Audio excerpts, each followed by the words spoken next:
we all need to be doing our job and doing our part to keep people safe. And as a mayor, that's why I actually recently formed the Republican Mayors Association, because I believe that we need more Republican mayors at the local level focusing on issues of public safety and prioritizing public safety. So there's a lot of challenges right now facing Americans, particularly Americans who live in our cities. 80% of Americans, in fact, live in a city.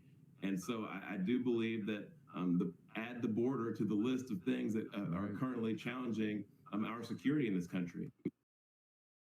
So, as you may know, Dallas Mayor Eric Johnson has switched parties and he has launched the Republican Mayors Association. Before we get into that, let's watch some video recap of his switching of parties and some of the backlash he's received in Dallas.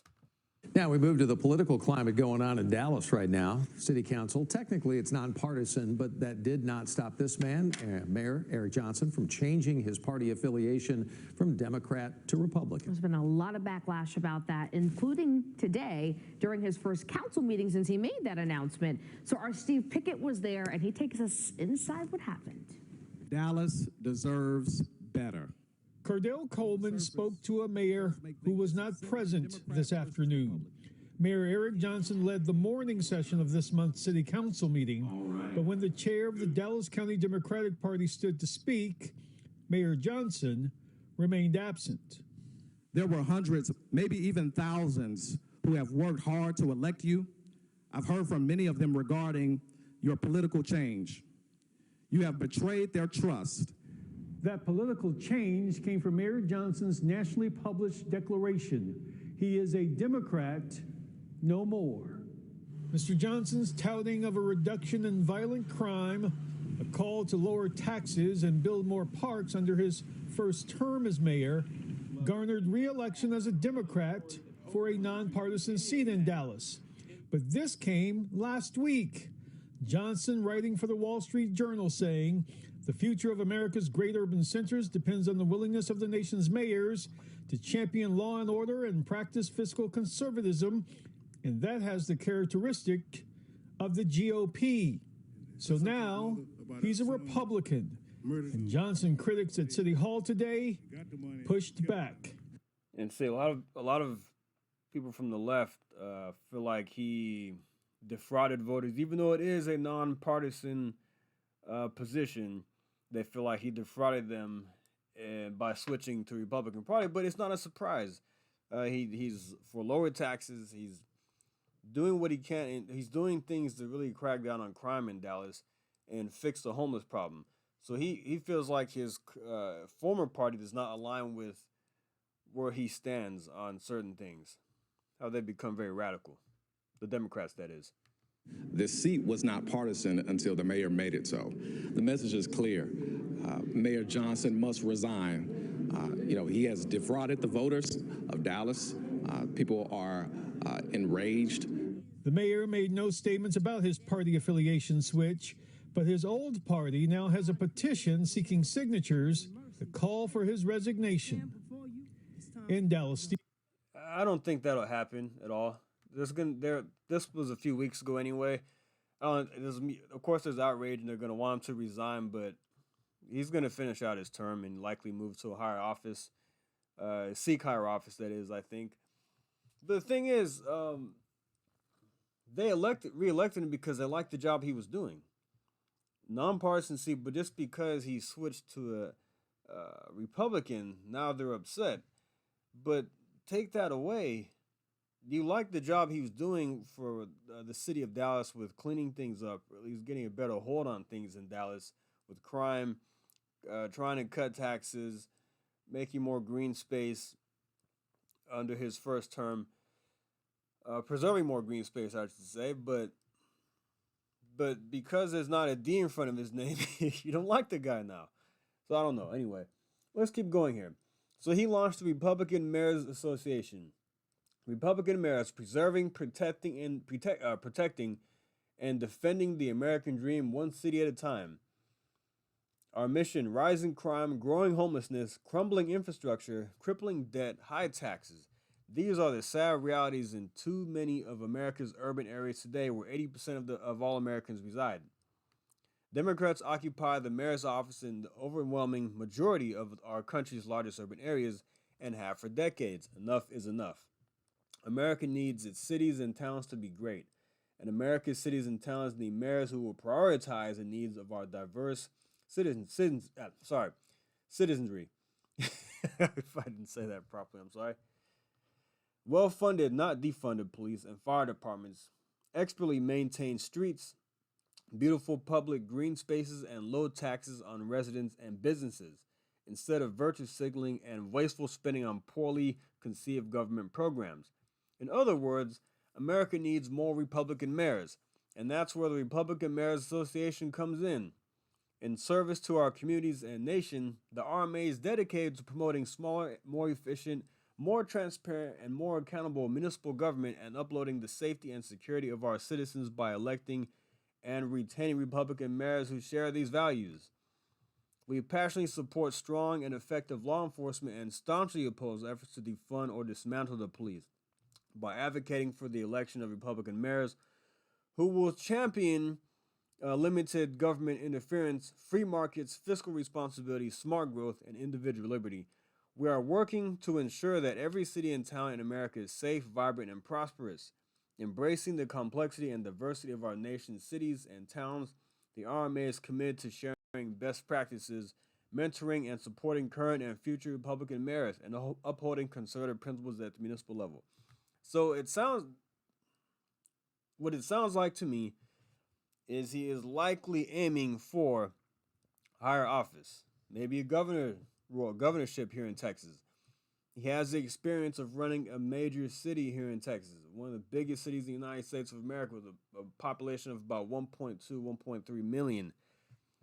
And so he is touting his success on the city of Dallas with crime reduction and supporting law enforcement, the fire department, working to fix the homeless issue in the city of Dallas. He wants to take that on a national scale and ensure that more Republican mayors are elected across the country in bigger cities. Now, example, I live in a city, of course, it's nonpartisan. The mayoral race, of course, it's nonpartisan, but everybody knows where I live that he is a Republican. The mayor where I live, the city council, largely conservative people, extremely safe place to live. Yeah, its population is about 50,000 people, but it's extremely safe. Law enforcement is very respected here. And you see them all over the place. Very approachable and very nice men and women. The fire department is very respected here. Very clean. Homelessness is very, very minimal. You maybe see one or two here and there walking around and they're gone. But they keep the streets very clean and very safe where I live. In our city does very well. We have a thriving tourist section. A lot of businesses come here. The mayor has done a great job in making sure the citizens are safe. We have a thriving business community here. And I think that's what Mayor Johnson is wanting to do, is take that to a national, on a bigger scale, and have more cities run by fiscal conservatives who back law enforcement. Instead of you have places like Philadelphia, Los Angeles, San Francisco, who are run by Democrats. And they're not doing very well. A lot of these big cities are not doing very well being run by Democrats, and they have been for decades. Some of these places have been run by Democrats over 50 years. Detroit, Chicago is another one. And I think Mayor Eric Johnson is aiming for a higher position here in the state of Texas because he knows he can't win as a Democrat here. But if he can take what he's done in the city of Dallas and maybe, look, Governor Abbott is in his third term.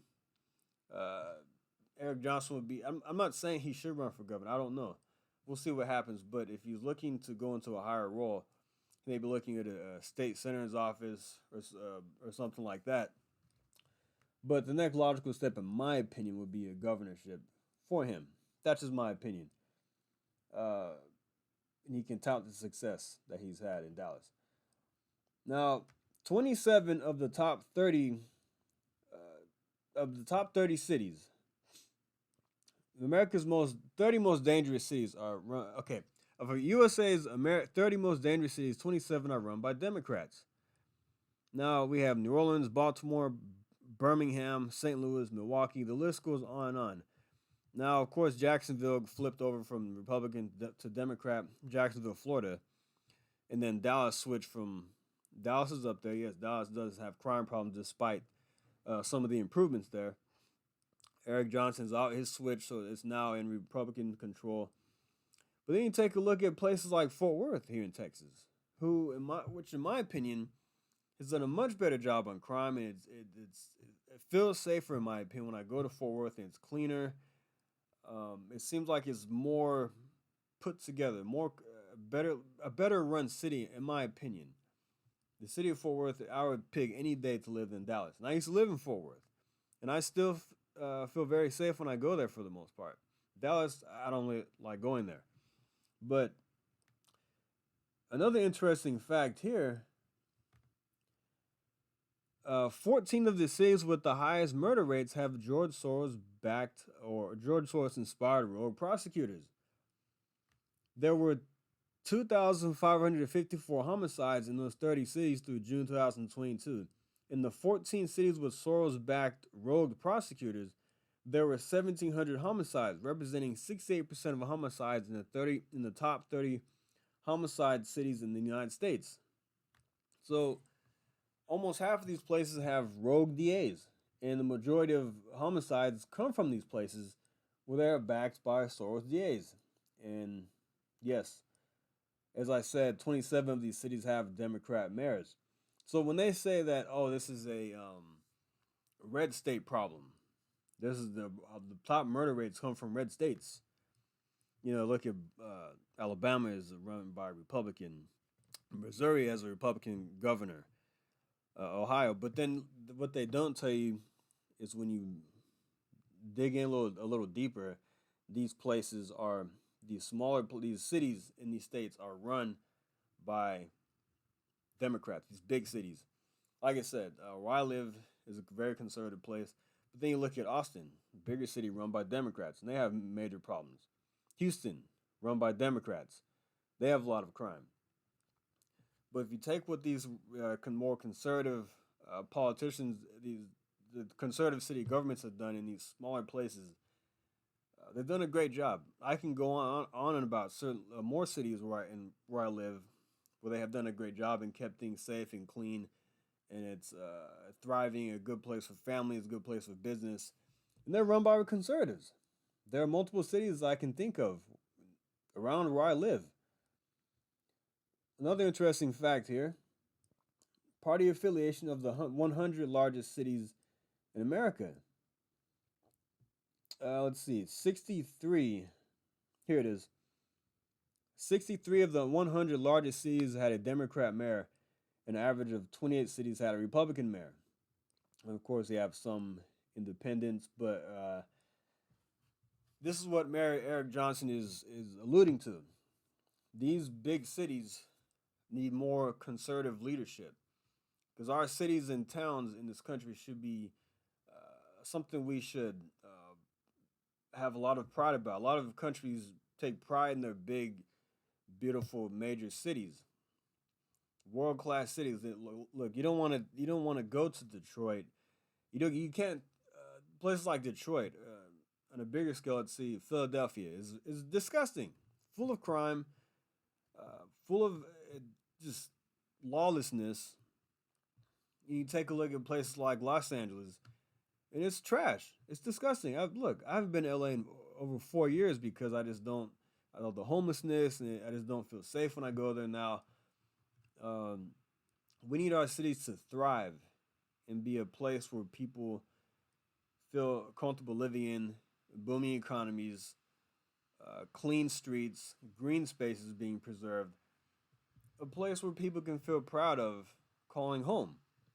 Big cities should not be a dump. They shouldn't be. You shouldn't have to want to go to these smaller towns to have a good way of living, a higher standard of living, I should say. But yeah, that's my take on this, and I just wanted to share what Mayor Eric Johnson in Dallas has done recently. Hopefully, this initiative will see a lot of success, and we'll see future leaders in the Republican Party rise up and take over more of these mayor positions across the country. We can clean up these streets here in the country. But all right, guys, thanks for listening. Like and subscribe, and I'll see you next time. Thank you. Take care.